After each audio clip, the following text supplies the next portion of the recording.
Topic 3. The ABCs of Kabbalah. Written by Rabbi David Aaron. Rabbi David Aaron, founder and dean of the Israelite Institute, is internationally recognized as an expert on the Kabbalah and is the best-selling author of Seeing God, 10 Life-Changing Lessons of the Kabbalah, Endless Light, The Ancient Path of Kabbalah, The Secret Life of God, Discovering the Divine Within You, and his newly released audiobook, Kabbalah Works, Secrets for Purposeful Living.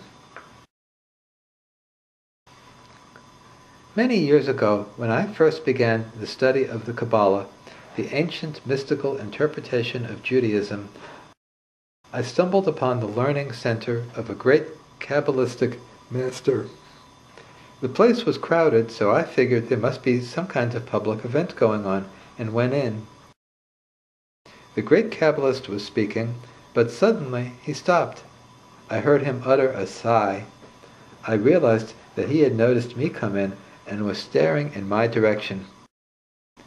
Trying to be as unobtrusive as possible, I made my way to a seat on the sidelines, but his eyes followed me across the room.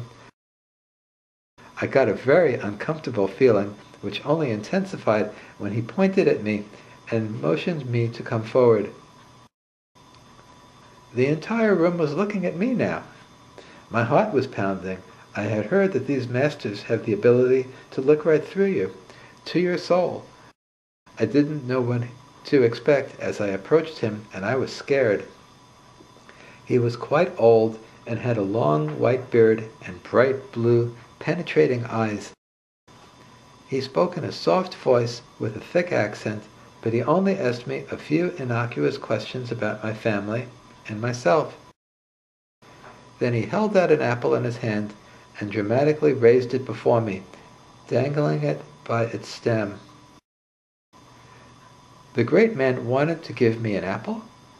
I had no idea what this was all about. I reached to take the apple, but the whole crowd shouted, "No!" I became flustered and withdrew my hand. He offered the apple again, and again I tried to take it. Again the crowd yelled, "No!"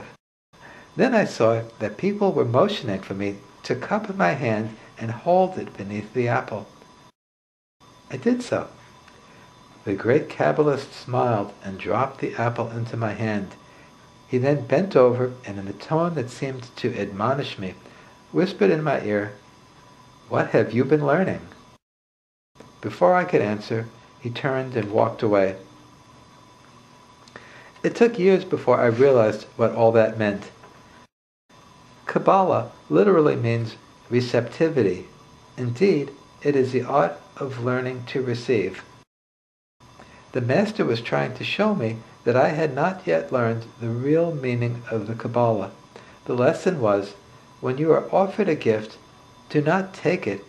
Instead, make of yourself a space that can receive it. Kabbalah is not only about getting more out of life, it is about receiving life as a gift. It is about the art of receiving life's gifts of love, spiritual growth, awareness, creativity, freedom, inner peace, happiness, and holiness. Master